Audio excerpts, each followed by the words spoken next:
N K news one, नीडर क्रांति news, निष्पक्ष जन जन की खबरें जिला वाराणसी से। भारत के संविधान दिवस पर वाराणसी की इजी संस्था के मिस कोमल सिंह को डॉक्टर की उपाधि मिली।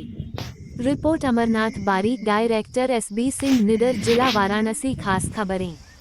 प्राचीनतम नगरी काशी के इजी हेल्प सामाजिक संस्था के सदस्य मिस कोमल सिंह को डॉक्टर की उपाधि मिली। डॉक्टर कमल सिंह ने प्रेस मीडिया से बताया कि यह एक सामाजिक संस्था है जो जरूरतमंद महिलाएं जैसे विकलांग, कम पढ़ी लिखी, अपने शरीर की कुछ कमियों के कारण बाहर न निकलने वाली महिलाएं को हमारी सामाजिक संस्था इजी हेल्प वाराणसी के 90 से भी ज्यादा मंदिरों से भगवान पर चढ़ाया गया माला फूल को कलेक्शन कर धूप एवं अगरबत्ती अन्य सामग्री बनाने में शामिल है। महिलाओं के मदद करने के लिए उन्हें घर में ही काम देने के लिए सक्षम है, जिससे कि कमजोर महिलाएं अपने बच्चों को शिक्षित कर सके और जो घर की जिम्मेदारियां हैं उसको निभा सके। देश में महिला सशक्तिकरण के तर्ज पर ज्यादातर महिलाएं ग्रामीण क्षेत्र से ही हमारे संस्था में कार्य कर रही हैं। इजी हेल्प संस्था द्वारा बाबतपुर के समीप अहरक में धूप एवं अगरबत्ती। जी, अपना परिचय बता दीजिए। मेरा नाम कोमल सिंह है। मैं इजी हेल्प एनजीओ से जुड़ी हूँ 2017 से, और मैं education, medical and women empowerment पे काम कर रही हूँ तब से। जी। कल संविधान दिवस था, उस संविधान दिवस पे आपको अवार्ड मिला जी। और ये तो बहुत ही अच्छी बात है कि बनारस को एक अवार्ड मिला है, जी। डॉक्टर्स की उपाधि मिली है। जी। तो इस पर आप क्या कहना चाहेंगे? देखिए, डॉक्टरेट की उपाधि अपने आप में ही एक बहुत बड़ी चीज़ होती है, और ऑब्वियसली मुझे इतना अच्छा लग रहा है जैसे कि मैंने इतने टाइम से जो मेहनत की है, स्पेशली सामाजिक कार्यों में, उसका मुझे ये फल मिला है। और इससे और आगे मोटिवेशन मिल रहा है कि मैं और कितना अच्छा काम कर सकूँ, जिससे ज़्यादा से ज़्यादा ज़रूरतमंद लोगों को सहायता दे सकूँ, या जो भी उनकी ज़रूरतें हैं उसको पूरी कर सकूँ।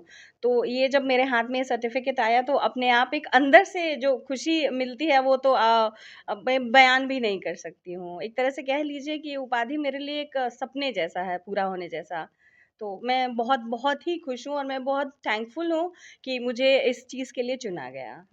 आप एक महिला हैं और महिला सशक्तिकरण का जो बात चल रहा है, जी। और एक इजी हेल्थ जो आपने एक एनजीओ संस्था है, जी। और इस पर आप कैसे इस कार्य करती हैं, तो उद्देश्य क्या है?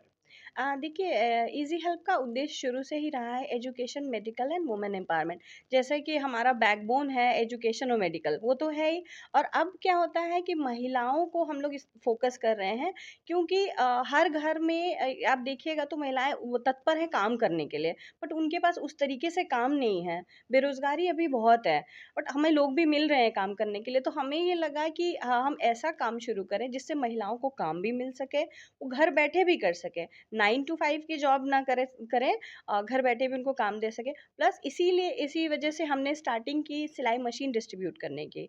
बहुत सारी महिलाओं को हमने ढूंढा बनारस के अलग अलग गांव से, जिनको हमने सिलाई मशीन दी, ताकि अगर वो स्टिचिंग जानती हैं तो सिलाई करके 2 पैसे की इनकम कर सके।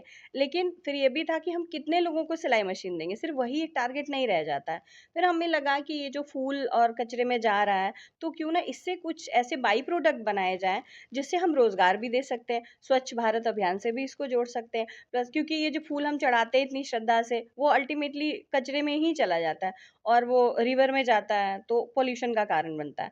तो इसीलिए हमने ये शुरू किया काम। इस काम के ज़रिए, इस प्रोजेक्ट के ज़रिए बहुत सारी ज़रूरतमंद महिलाओं को, जैसे कि हमारा टारगेट एरिया होता है विडो जो हैं, जिनके घर में इनकम का सोर्स नहीं है, या जिनके हस्बैंड काम नहीं कर सकते हैं, किसी बीमारी से पीड़ित हैं, या जो सेपरेटेड है, जिनके हस्बैंड फाइनेंशियली उनको सपोर्ट नहीं कर रहे हैं।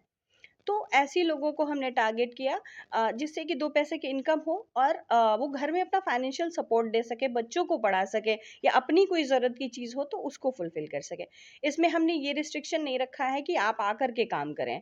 जो महिलाएँ आ सकती हैं प्लॉट पे, वो आकर के काम करती हैं। जो महिलाएँ घर से कर सकती हैं समय निकाल के, उनको भी हम काम देते हैं, ताकि वो घर परिवार देखते हुए ये काम कर सकें। ज़्यादातर महिलाएं जो ग्रामीण क्षेत्र की हैं, जी। उनको ही ये चुना गया है, क्योंकि ग्रामीण क्षेत्र में रोजगार की कमियां हैं। जी, जी, बिल्कुल। देखिए, पढ़ी-लिखी महिलाएँ कहीं न कहीं अपने आप को जॉब के लिए ढूँढ ही लेती हैं। मान लीजिए रिसेप्शनिस्ट का हो गया, बैक ऑफ़िस, बहुत सारी जॉब्स हैं। अगर उनके पास क्वालिफ़िकेशन है तो वो कर लेंगी। लेकिन जिनके पास क्वालिफ़िकेशन ही नहीं है, जो अपने आप को समझती है यार हम करेंगे क्या? जिनके पास एक बहुत बड़ा ये प्रॉब्लम होता है कि हमें कौन नौकरी देगा?